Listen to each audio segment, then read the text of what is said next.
Welcome back to another video. So today we have this late MacBook Pro from 2011. So it's got a 2.8 gigahertz Intel Core i7. It's running Mac OS Sierra version 10.12.6. It's got 4 gigs of RAM and a paltry Intel HD graphics 3,384 megabytes. And after using this machine for a little bit, I can tell you that it is dog slow. This machine is difficult to use. Anything you do takes forever, especially accessing the hard drive. But it's still a pretty decent machine, so I think what we can do is add a few things to it and get this thing back in service for another couple of years. I've got two 8 gigabyte sticks of RAM for this machine, so that'll get it up to 16 gigabytes. Apple says this machine's max is 8, but if you check on everymac.com, it can actually support 16 gigabytes of RAM. And we also have a 1 terabyte Crucial SSD to put inside. Currently, this has a 750 gigabyte spinning drive, and that is causing a lot of slowness on the system just accessing that disk. So let's go ahead, tear this thing apart, put the RAM in, install the SSD, and then we'll install a much more modern Mac OS on it using OpenCore Legacy Patcher.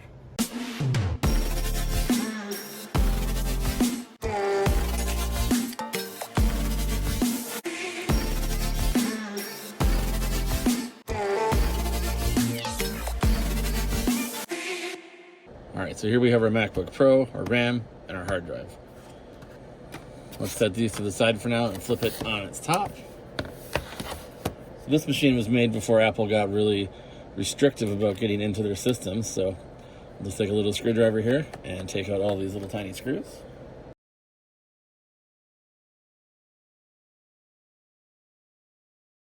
Alright, so with all the screws out, they're all the same size. The short ones, except for these 3 in the back, are the long ones. This one over here was a short one. So with the screws out, we should be able to take the bottom plate off. And that exposes the inside of the machine. So we have our hard drive over here, and we have our RAM over here. So the first thing we're going to want to do before we do anything is take the battery out. So the battery is powering the machine at all times because it has soft power on. So if we leave the battery in and we accidentally drop something on the board or connect two things that shouldn't be connected, we can short it out and fry it. So taking the battery out is very important. Now Apple decided to use the tri-wing screws for these. I don't know why they would use Phillips for everything else and then put tri-wing for the battery, but we can use a slotted screwdriver to barbarically remove these tri-wings. If you have a tri-wing screwdriver, that will definitely work much better, but I don't happen to have one on me here. So it's that screw, and then it should just be this screw. And in this case, it looks like that tab of that battery was actually broken off already, so that screw wasn't holding anything down to start with. We can detach the battery from the system board here just by pulling up on the connector. So it just kind of pulls up and back. And then we can use this plastic tab here to remove the battery entirely. All right, so with the battery out, we can now begin our upgrade process. So let's go ahead and take out the old RAM sticks. So here's the first one. This is a 2 gig stick because this machine had 4 gigabytes.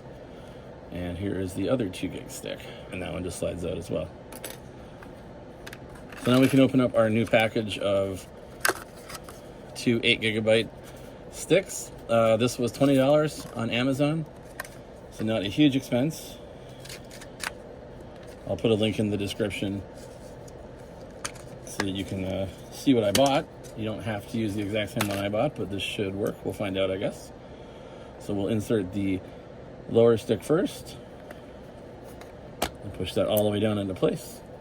And then we'll insert the second stick. All right, so that's it. That's our RAM install done. Now we'll go over here to the hard drive. The hard drive is held in place with 4 Phillips screws. Sometimes when you're opening these machines up, and this has been true of Macs since the polycarbonate Macs, they have a weird smell that's kind of almost like a body odor. And that smell is actually, I'm told, the glue that Apple uses. When it starts to degrade, it ends up smelling like body odor.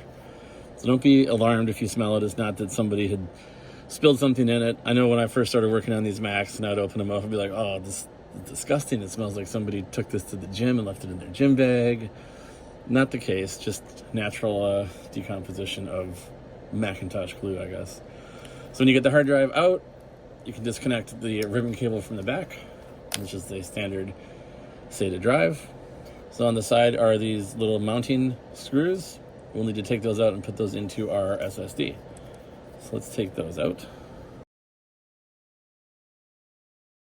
All right, and with those four out, we have our drive. We'll set this to the side. All right, here is our SSD that we'll be installing. You don't have to use one this large or this nice. Just anything with a DRAM cache is probably what you're going to be wanting to use. This is the one I just happen to have lying around. So we'll reinstall the mounting screws in the holes of the SSD. All right, and with that done, we can now reinstall the drive by first connecting the SATA connection. And then we can slide it into the side closest to the camera here. And we can slide this one on. All right, so now we've upgraded our hard drive and our RAM. So we can reinstall the battery. So I'll take our battery here and drop it into place. Let's put that in. This is the one of the tri-wings. Again, we'll just get that as tight as we can with a slotted screwdriver. Should be okay. Now on this side, where this screw will go, the tab is completely broken off. There's nothing to hold it there, so I'm going to put the screw back anyway, just in case we ever want it. We'll know where it is, but that's not going to be doing anything to hold the battery in. So we'll just put it there, leave it on, and here's the broken tab that'll come off the battery. But with the case on it, it's not going to really cause us any problems whatsoever. All right, so we'll plug the battery back in next, and now we should be good to reassemble the base plate.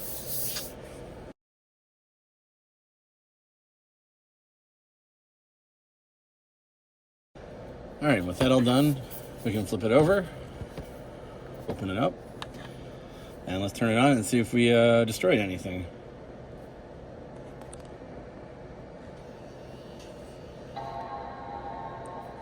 All right, and we get the flashing question mark, and that is to be expected because we've just installed a brand new hard drive and there is no Mac OS on it. And now this time while it's starting, I'm going to hold down Command Option R and turn it on.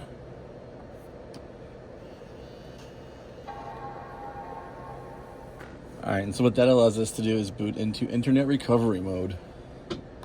So I'm going to choose one of my wireless networks here. And now it's going to boot up right off the internet.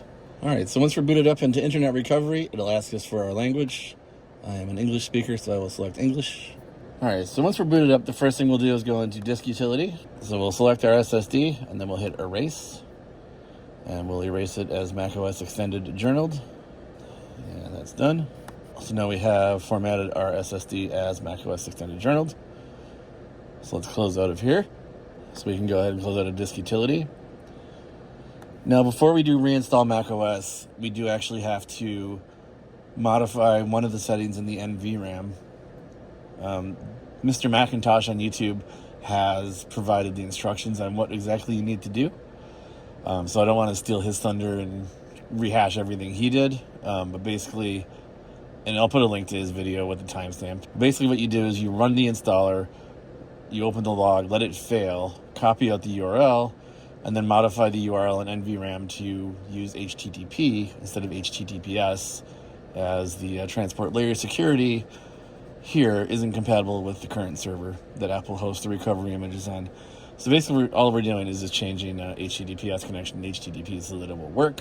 But like I said, I'll link it down below, timestamped, watch his video, and give him a like and a thumbs up and a subscribe or whatever. And then once you've done that, you can come back to reinstall Mac OS. You can hit continue here. And if you get this screen, that means you made the NVRAM modification successfully. So we'll click agree, and we'll agree again. And we will select our SSD, and we will click install. And it tells us we need to plug in. We've got 88%. This battery seems like it's good, but I will plug it in as well. But we'll hit continue there. And now it's off to the races to install High Sierra. All right, now we're going to go through all of the regular setup that you get with a new Mac. One note here, if you're installing High Sierra and you enter your Apple ID, username, password, and get the code off another Apple device you have. You won't be able to accept the license agreement on the next screen. So for this, we're just going to click set up later, and now we can accept the license terms here. So we'll just create a local user for now, and if we wanted to sign into our Apple ID later, we can do that. All right, so we're booted up, and you can see that we've got our 16 gigs of RAM, we've got our SSD installed, and we're now running High Sierra. So the reason we had to install High Sierra is because you need to create the OpenCore Legacy Patcher install on the machine that it's going to be running, or an identical machine. And this is the only i7 2011, late 2011 MacBook Pro I have, so I need to use this one. So in order to create the installer, we need to install the original OS that came with this one. All right, so booted up, opened up Safari. We've gone to the OpenCore Legacy Patcher website here, and let's click Getting Started.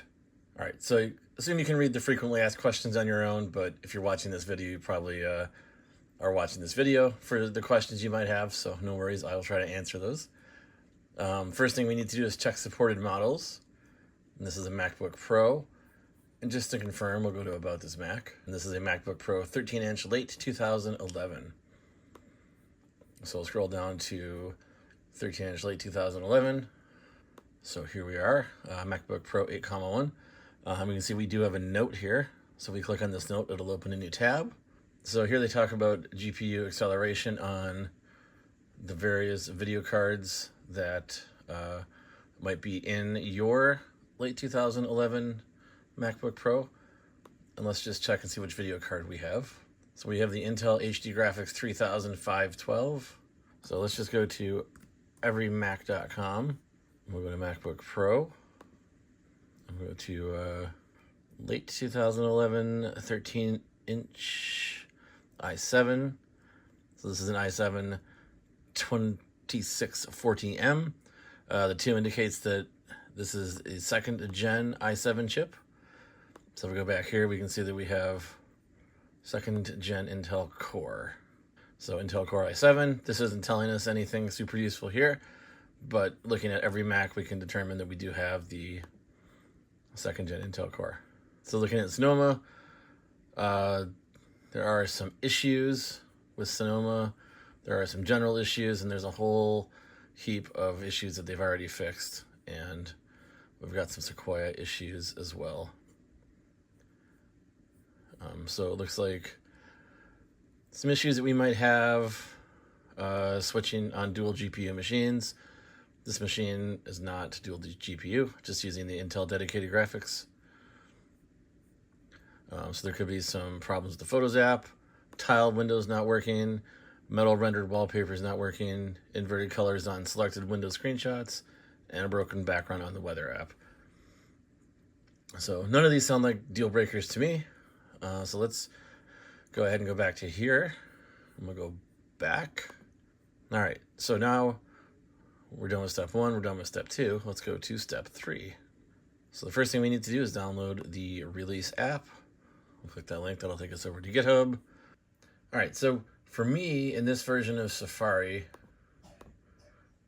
which is 11.2 from 6 years ago, this assets link just spins and spins and spins. So what I did is I just downloaded, installed Chrome, went to the same page, and now we can see the assets here. So looking at the notes, OpenCorePatcher.pkg, that's the one we want. So let's find that in the list, OpenCorePatcher.pkg, 702 megabytes. We'll just click on that, and we'll download that. And once that's downloaded, we will run it. Okay, that download has finished. So we'll open that up in our Finder. Let's open up the OpenCorePatcher.package. So this is going to tell us what it's doing. Let's hit continue here. So this is going to take 812.1 megabytes. No problem. We've got plenty of space with that new disk. We'll authenticate with our root user.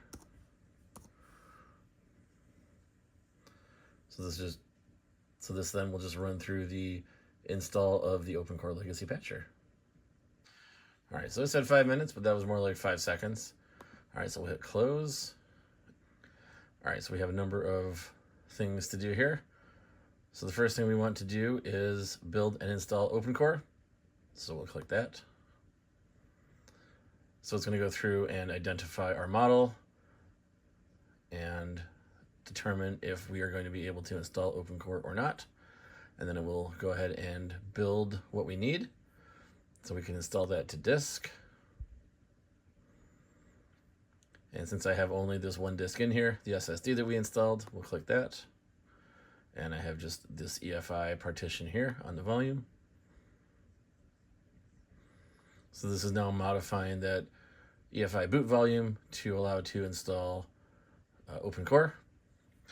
All right, so now we're going to create the Mac OS installer. So I don't have an existing Mac OS installer that we can use here, so I'm going to download one.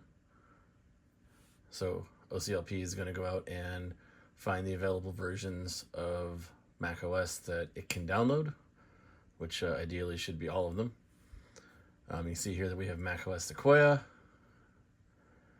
updated most recently about 2 weeks ago. All right, and we can show older beta versions if we want. So this is going to have all kinds of stuff in it, but we just want Sequoia, most recent, so I'm going to hit download here. And now that's going to download that 15.3 gigabyte installer. So we'll let that run, and we'll just jump cut to the next step once it's complete. All right, so the installer is downloaded. Now it's going to validate all of the chunks to make sure that it downloaded correctly. So we'll let that run. All right, so it has validated everything. It looks good. And now it's going to extract the installer. All right, so ignore the background and the title bar and everything. I totally didn't hit record twice where I didn't record this part when I was going through it the first time, and I'm now having to re-record it after having completed the install. Totally not what I'm doing. So anyway, after it's done downloading, validating, and extracting, it will ask if you want to create the installer. So we'll click yes. So it's going to check to see which installers you've installed locally, which will be the one we've just downloaded and installed. So in this case, it is Sequoia. So we'll go ahead and click on Install Mac OS Sequoia. And now it's going to look for a drive to write that image to. So for that, we'll need a USB drive. I've got a 128 gigabyte one here. So the installer itself claims to be, I think, like 15 gigabytes, but by the time it's all extracted and written to the USB, it's going to be about 22.5 gigabytes. So make sure you have a USB drive that's big enough. 32 gigabytes or higher would be fine. So I'll plug my USB drive in, and then we will search for disks again. All right, and it found our disk, so now we'll just click on that. And now it's confirming that it will erase everything on there and use the entire drive for the installer. So we'll click yes, and that'll begin the USB boot installer creation process. All right, well, thanks for bearing with me on that. Sorry about not capturing everything. But anyway, once that completes, then we will just tell it that we're done. We will shut the machine down, and next we will boot up off it. So let's get back to the original set of videos now. All right, so when it chimes, we'll hold down the Option key. This will give us the boot selection menu. So you might be tempted to hit that Install Mac OS Sequoia USB boot right there. However, that will not work because it's not going to be using the OpenCore Legacy Patcher tooling. It'll try to boot just directly off that installer, and of course, this being an unsupported Mac for Sequoia, it will just make the circle with a line through it. So we click EFI boot, and now we can click Install Mac OS Sequoia, and that'll go ahead and boot up the Sequoia installer. All right, so now we'll just be using the standard Mac OS Sequoia installer to install onto this machine. So we can hit first Install Mac OS Sequoia and continue, and we'll click continue again. All right, we'll look at the license agreement and accept that. All right, we want to install on our SSD, and that's it. Now we'll just let the installer run, and in either an hour or an hour and 26 minutes or 2 hours or 30 minutes, we'll check back and we should be able to proceed with the setup after install. So here we are the next day, a little before noon. I don't know what time it finished last night. I went to bed, but it looked like it was going to take about an hour. Anyway, so here we are at our Sequoia login screen. I'll enter my password from my High Sierra install. And so everything should still be in place. Not that we installed anything apart from Chrome, but we'll log in here and see what things look like. All right, so we can set up accessibility if we like. I'm gonna hit not now. These are things new to Sequoia that weren't in High Sierra. We can turn analytics on. Just gonna leave those off. Screen time we'll set up later. We will not share audio recordings, and we can choose our theme. Believe it or not, I'm more of a light mode kind of person than dark mode. Yeah, I'm sure I'll get some hate for that, but it is what it is. All right, we've got our welcome to Mac screen. Clearly, everything looks very broken. That's because we haven't installed the post install root patches yet. So let's hit continue here. The arrow, what do we hit? Continue. So let's take a look here. So we are running Sequoia 15.2 on our dual-core Intel Core i7 with our Intel HD graphics. But the next thing we need to do is install the post-install root patches. So let's open up our applications. Go to applications. Go to Open Core Patcher. All right, now we'll do the post-install root patch. So this will install drivers for everything that we don't have drivers installed for so far. So we'll hit start root patching.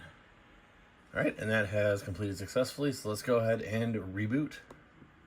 All right, so I've gone ahead and installed all of my productivity applications on here. My plan is to use this as my primary machine for the next couple days to see how it runs.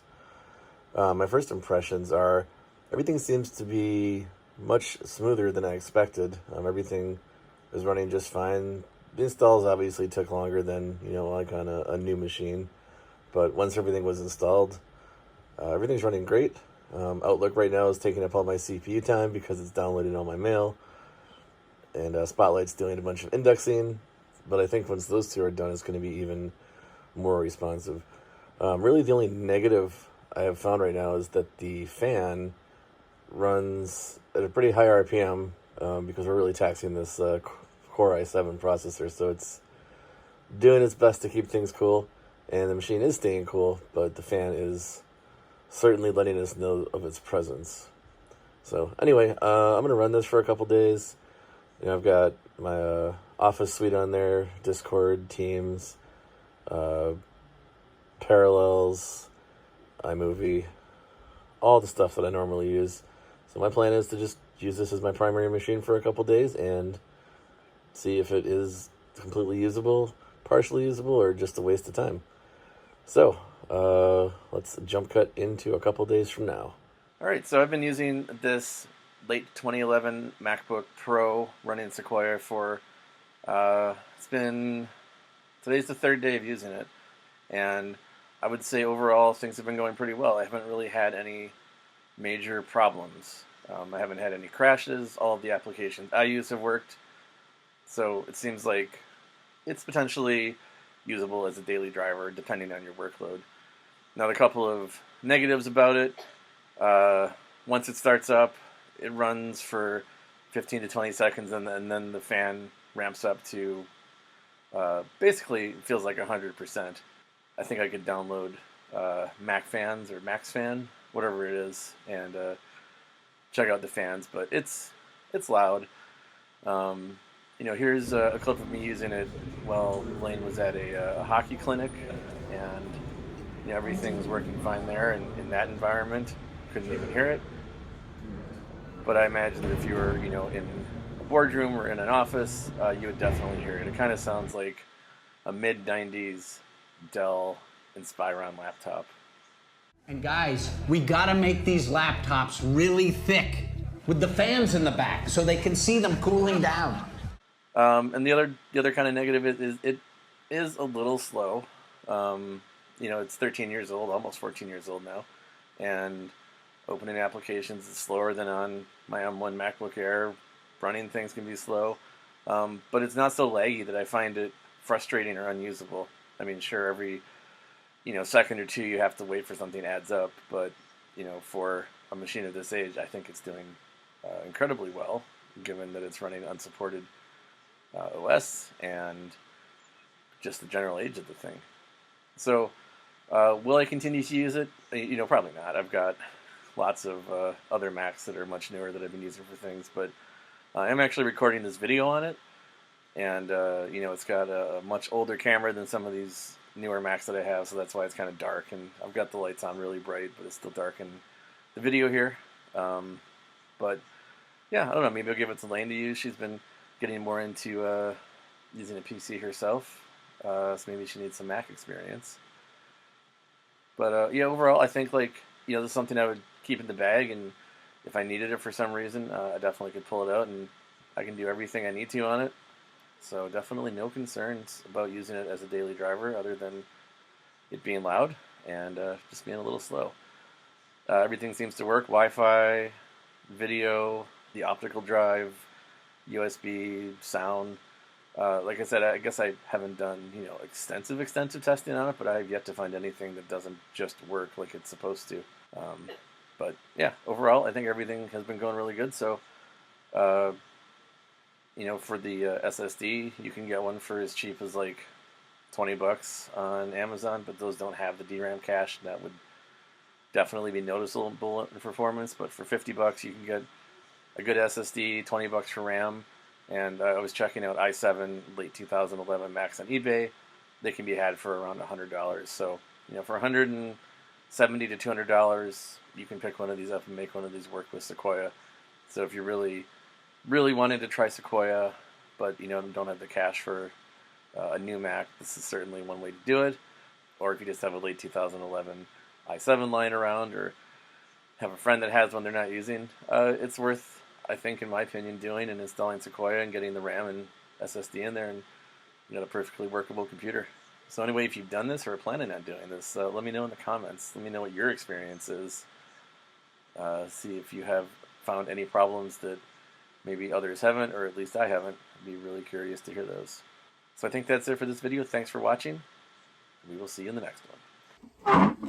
Hi guys! Make sure to like and subscribe and watch more of our videos later. Bye!